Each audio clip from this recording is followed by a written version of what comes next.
Ovu emisiju omogućuje vam HEP.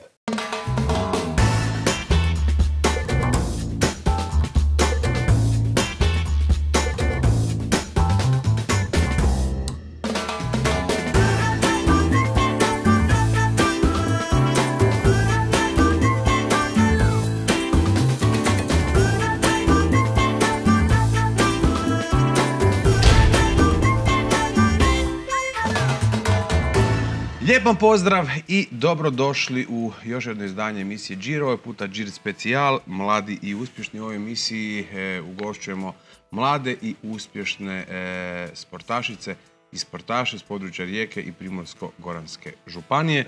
Naravno moramo se zahvaliti HEP-u, našem generalnom pokrovitelju, bez koga ove emisije ne bi bilo. Ovog puta imamo jednog mladog sportaša, 16-godišnji Marko Skender. Marko, dobro mi došao. Također. Ajmo na početak. Prvo da upoznamo naše gledatelje, kojim sportom se ti baviš? Pa evo, ja se bavim skijaškim trčanjem. To je jedan zahtjevan sport gdje treba puno fizičke spreme. Ovdje mi piše da si počeo trenirati sa 4 godine. Da, tako je. Prvi puta sam stao na skije sa 3 godine i odmah sam zavolio taj sport.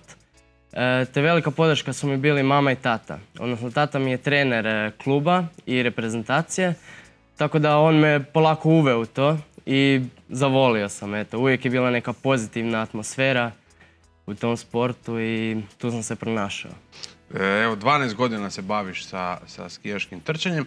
Ajmo sad malo za one koji ne znaju skijaško trčanje. Malo mi ispričaj o tome kakvi tu ima sve disciplina, kojom se ti disciplinom baviš, da upoznamo evo možda nekoga od ovih mladih ljudi koji nas budu gledali, možda se neko od njih bude jednog dana bavio ovim sportom.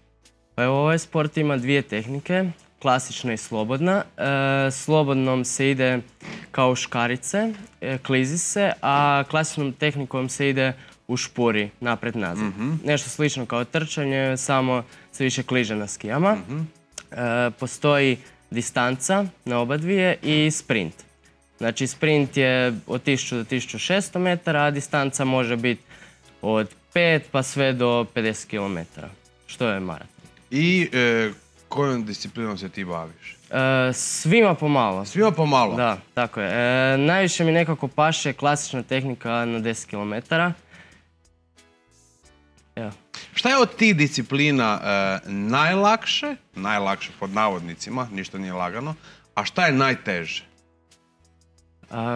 Pa gledajte, nema baš najlakšeg, ali nekako sprint, pošto je najkraći, a najteži bi definitivno bio maraton, zašto stvarno treba vrhunska sprema. Nedavno sam gledao sad da li je to skijaško trčanje, da su u mirovinu, da je išao Norvežanin koji je osvojio najviše medalja u povijesti na zimskim olimpijskim igrama. Sad ne znam da li je to točno ili ne, ali baš da li je skijaško trčanje. Danas kada ti gledaš iz ove nekakve perspektive, iz ove nekakve pozicije, kasnije ćemo se vratiti na nekakve tvoje uspjehe, gdje ti sebe vidiš? Jel se vidiš daleko, koliko se može, koliko ti pomaže, ne znam, lokalna sredina, država, ipak tu su potrebne nekakve financije? Da, naravno da se vidim u ovom sportu što više moguće dok ću moći trenirati. Cilj mi je nekako, naravno, kao i svakom sportašu, otići na olimpijske igre te tamo napraviti što bolji rezultat. Naravno, pomaže mi sredina, mi jako pomaže. Ima ljudi koji jako pozitivno djeluju na to i žele mi pomoć, kao i općina. Općina Ravna Gora, općina Ravna Gora, tako je. Eto. Da. Ajmo sad ovako, ajmo malo na tvoje dosadašnje uspjehe, da mi malo ispričaš koji su to uspjesi i da mi se malo pohvališ, Bože dragi, zato si tu. Da. Pa nekako moj najveći uspjeh je prvo mjesto na Skiri trofiju, to je neslužbeno europsko prvenstvo.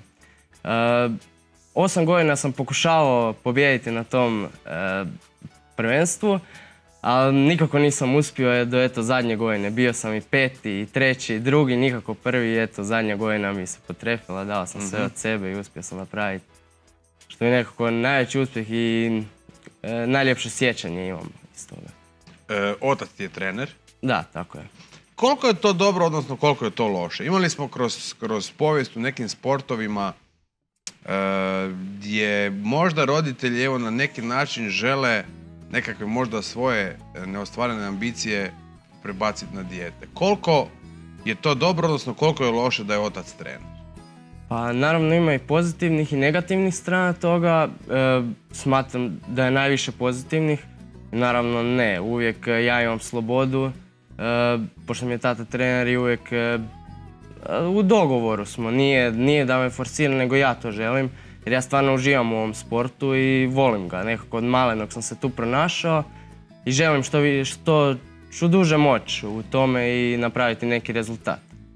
Što sport daje jednom mladom čovjeku kao što si ti? Uz to što se bavi, šta tu još ti dobivaš sa time? Evo da oni koji nas gledaju, koji se možda ne bave još uvijek sportom, a možda bi se željeli.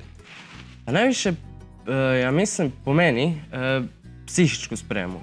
Jer treba naravno uvijek imati jako puno i volje i mentalno treba biti jako čvrst. Naravno dolazi kasnije i fizička, što morate biti ovisi kako u kojem sportu. Skijaško trčanje je jedan od najtežih sportova od svih, tako da teško je, ali jednostavno treba se trenirati, treba se ustrajati da bi se nešto postiglo. Ideš u drugi razred matematičke gimnazije u Delnicama. Kakav je taj spoj škole i bavljenja sportom? Bio u osnovnoj školi, koliko se sjećaš, i sada u srednjoj? Ja sam iz pokrajnog mjesta Ravne Gore i odlučio sam se ići u Delnice u matematičku gimnaziju zato jer mi je blizu i da mogu spojiti treninge i školu. Naravno da mi je teže nego ostalima pošto jako puno izostajem, ali tu moram pohvaliti učitelja, stvarno izlaze mi u susret i žele mi pomoći što više mogu. Naravno moram sve napraviti kao i ostali učenici, tako da tu mi je malo teže jer moram neko gradivo i sam malo više raditi i učiti. S koliko prolaziš? Sa 4. S 4. Da. Kad se najviše trenira? Znači, di se sve trenira? Da li treniraš samo ovdje ili se ide negdje van, s obzirom da mi ponekad nemamo sve uvjete? Naravno, mora se ići negdje van, trenirati. Na pripremama smo po jeseni svaki drugi tjedan, po tjedan dana. Tako da vani smo više manje i tamo najviše treniramo. A doma isto tako, samo normalno mora se izaći van na neke druge staze bolje, pošto mi nemamo u Hrvatskoj toliko razvijenu infrastrukturu za taj sport. Brata, sestru? Imam sestru i brata. Sestra mi se isto tako bavi skijaškim trčanjem, te je bila na olimpijskim igrama u Pyeongchangu ove godine.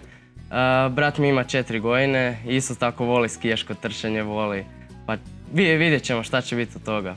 A pričate doma recimo s tatom i kaže tata, onako u šali, ko je talentiraniji, ko je bolji? Ne, nikad nas nije stavljao jedan ispred drugog. To je odlično, da vas ne obeshrabri i čemu radite razlike, tako među vama. Da. Ajde mi sad ovako, opiši mi recimo ovo što si rekao, tvoj najveći uspjeh. To je utrka na koliko? Na 7,5 km klasičnom tehnikom. Opiši mi malo kako izgleda ta utrka, koliko je to naporno, koliko se tu čovjek potroši, koliko se psihički treba za to pripremiti da se ostvari takav jedan rezultat? Pa, fizički se treba pripremati cijelu godinu. Znači od 6. mjeseca pa sve do tamo negdje 3. 4. mjeseca mi treniramo bez prekida. A ova utrka je bila oko 2. mjeseca.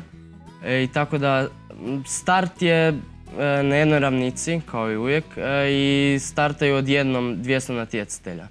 Tako da u toj gužvi, ako se slučajno nešto desi, možete biti prvi, a možete biti 50. u najboljem slučaju ako padnete ili nešto. Fizički je jako teško bilo i meni se desila jedna nezgoda da sam kilometar prije cilja sam pao. Dobro. I jedan dečko mi je prošao dosta dalje, ali sam ga uspio dostići u samom cilju. Fizički sam bio toliko izmoren da sam na cilju kolaps doživio, da sam pao na pod. Eto, digao sam se i kasnije emocije same od sebe dođu. Ti daju snage. Da. Taj trenutak kad si pao, recimo, na toj utrci, koji si bio u ukupnom poretku? Bio sam drugi i spetljao sam se sa skijama sa jednim Slovencem. A nas 3 se odvojilo napred od ostatka grupe. I šta te u tom trenutku prođe kroz glavu? Pao si, on je prvi, rekao si da si godinama prije želio doći prvi. Šta je u tom trenutku? Pao si i šta sad tu se događa u tvojoj glavi? Kakva razmišljenja i kako se onda na kraju uspije pobijediti? Razmišljao sam si da nije dobro, pošto je bilo još tako kratko do cilja i da neću uspjeti, ali nisam htio razmišljati o tome jer sam želio 8 godina i to mi je bio najveći cilj. Rekao sam moram sad stisnuti i probati to osvojiti, što sam na kraju krajeva i uspio. Tako da, bio sam jako ponosan na sebe što nisam odustao u tom trenu kada je sve izgledalo izgubljeno. Sad su ispred nas ovi ljetni mjeseci. Kako ti sad treniraš u tim ljetnim mjesecima? Da li si tu ili se negdje ide drugdje? Meni je drugi sport nogomet, što treniram ovako u ovim mjesecima kada imamo pauzu da se odmorimo. Bravo, gdje igraš? U omladincu, u vratima. Koju poziciju? Stopera. Aha. Da. I pošto je odmor, ali moramo ostati fizički još uvijek u tom nekom procesu, tako da sam odabrao nogomet da mi bude drugi sport. I kakav si u nogometu, šta kaže tata, trener? Pa dobro mi ide. Sada, pokušavam uhvatiti korak sa ovim drugim dečkima koji treniraju cijelu godinu. Mislim da to dosta dobro radimo sad.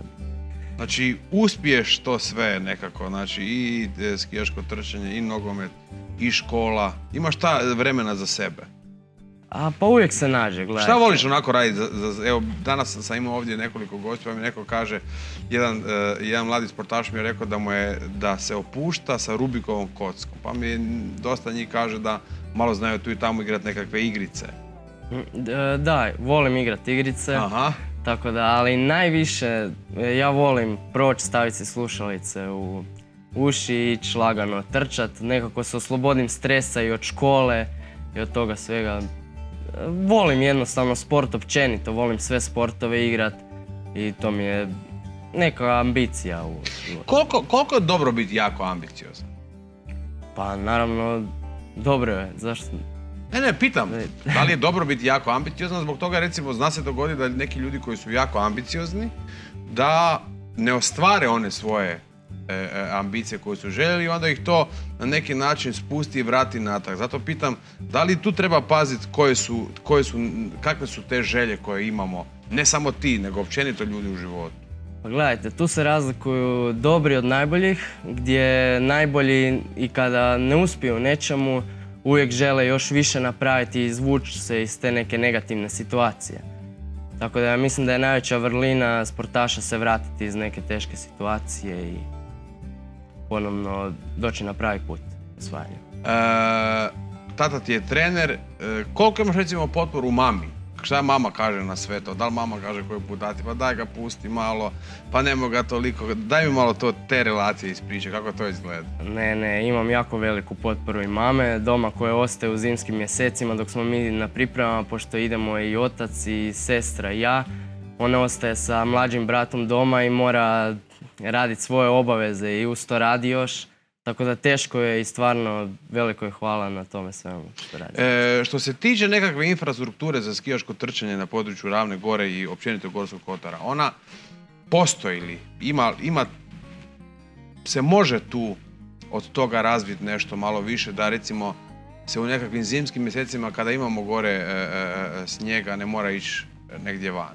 Naravno, mi imamo jako dobru poziciju za sve to, pošto nam je jako blizu i more, što je dobro u ljetnim mjesecima se ići opustiti i raditi neke treninge i na moru. Jer nije samo skijaško trčanje, samo taj sport, nego treba biti raznovrsno kroz cijelu godinu. Kažem, jako dobru poziciju imam i šteta što to nije toliko razvijeno koliko bi trebalo biti po mojem mišljenju. Imamo Begovo razdolje gore koje obiluje snijegom cijelu godinu. I Ravnu Goru koja je klub koji se jako trudi taj sport promovirati i napraviti nešto od njega. I mi imamo homologiranu stazu za FIS utrke, što nema niti jedan drugi klub u Hrvatskoj. A i na Balkanu ih ima par. Tako da to je jedan jako veliki korak za naš sport u Hrvatskoj. Sestra je bila na olimpijadi. Šta tata, trener, kaže prognoze? Kad bi ti mogao na olimpijadu? Da li to sad ova sljedeća? Pa mi se nadamo, uvijek smo pozitivni, a sada vidjet ćemo se kako će se odvijati situacija. Što se sve treba, Marko, dogoditi da se otiđe na olimpijadu sad od ovog trenutka do tamo? Treba trenirati, najviše treba samo trenirati i biti ustrojen u tome, raditi dobre rezultate, makar ponekad neku godinu ti se desi da ne otrčiš neke utrke dobro ili ti je slabija sezona jača, ali treba tu ostati i konkurirati drugim hrvatskim natjecateljima koji su to i je. To se skupljaju određeni bodovi na određenim natjecanjima? Da, tako je, FIS bodovi. Koliko se treba skupiti bodova, odnosno da to malo onima koji ne znaju, na koliko utrka recimo treba ići i koliko bodova treba se skupiti da bi se završilo na olimpijadi? Pa za A normu treba biti ispod 100 bodova, a to se računa od 5 utrka. Se uzima 5 najboljih utrka u zadnje 2 sezone. I ako imate taj prosjek, onda imate A normu. Znači možete trčati sve na olimpijadi. A sad ne znam točno da li je oko 200 bodova je za B normu, što sam ja i postigao ove sezone i napravio sam tu B normu da bi se mogli natjecati, ali ne na svim natjecanjima, nego nekim određenim. Da se malo odmaknemo od sporta, sad si drugi razred, imaš li nekakve planove i šta bi možda volio upisati od fakulteta za 2 godine? Pa još ništa nemam definitivno odlučeno. Htio bi to držati do zadnjeg, vidjeti koje su mi mogućnosti, ali nekako bih htio ostati u sportu i možda upisati kineziološki faks ili tako nešto. Kako gledaju na tebe prijatelji, prijateljice, ekipa iz razreda, na tvoje uspjehe, na tvoje bavljenje sportom? Pa svi su pozitivni u tom smislu, daju mi potporu. Kada mi nešto zatreba u školi, rado mi pomognu. Da nešto i naučim i da mi objasne neko gradivo koje ne kužim. Tako da... Dobro je. Imam jako dobre prijatelje koji mi žele pomoći u tom. Jer se ljudi rode onako, pod navodnicima, već ko sportaši? Šta to razlikuje recimo tebe od nekih drugih koji su pokušali se baviti sportom, ali su odustali? Šta je to? Upornost, rad, trud, pomoć roditelja, psihički jači? Pa da, zato kažem da treba biti psihički jako jak, jer nije da se neko rodi s tim ili se ne rodi, nego ga se jednostavno uputi u neki sport i on se tamo pronađe ili se ne pronađe. Jako je dobro probati više sportova i vidjeti onda gdje se najbolje snalaziš. Meni je skijaško trčanje mi je sport kojim se obožavam baviti. Od malih nogu i nezamislivo mi je da se ne bavim s time. Osim olimpijade koja je san svakog sportaša, koji su ti još nekakve želje, još nekakvi ciljevi? Što bi volio postići u svojoj sportskoj karijeri? U sportskoj karijeri?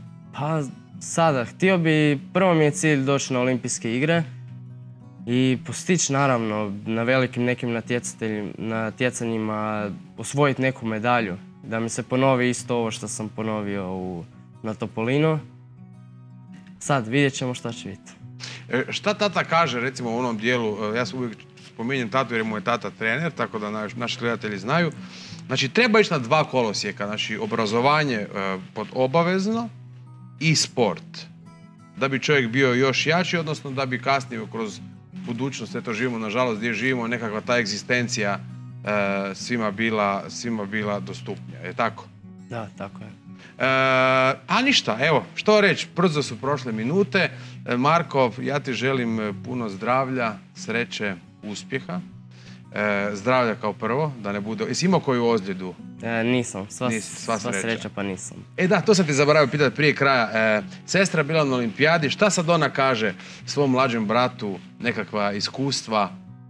Rekla mi je da ustrojim na tome da dođem tamo i da, eto, jer da je to jedan veliki doživljaj i da šteta bi bilo da ne dođem pošto toliko treniram, pošto toliko želim to da moram jednostavno probati. Da, olimpijada san svakog sportaša, je tako? Naravno. Marko, hvala lijepa. Hvala i vama. Bio Marko Skender, moj gost u emisiji Džir Specijal, Džir mladi i uspješni. Inače u ovoj emisiji ugošćujemo mlade i uspješne sportaše iz Rijeke i Primorsko-goranske županije, pa tako je bio naš Marko koji nam je pričao o sebi, o svojim sportskim uspjesima u sportu koji se zove skijaško trčanje. Prije samog kraja da se zahvalimo pokrovitelju druge sezone emisije Džir mladi i uspješni, to je HEP. Isto tako hvala Upravnom odjelu za sport, tehničku kulturu i EU programe Primorsko-goranske županije. Do nekog drugog džira, do nekih drugih mladih i uspješnih sportaša, pozdrav od cijele ekipe. Ovu emisiju omogućio je HEP.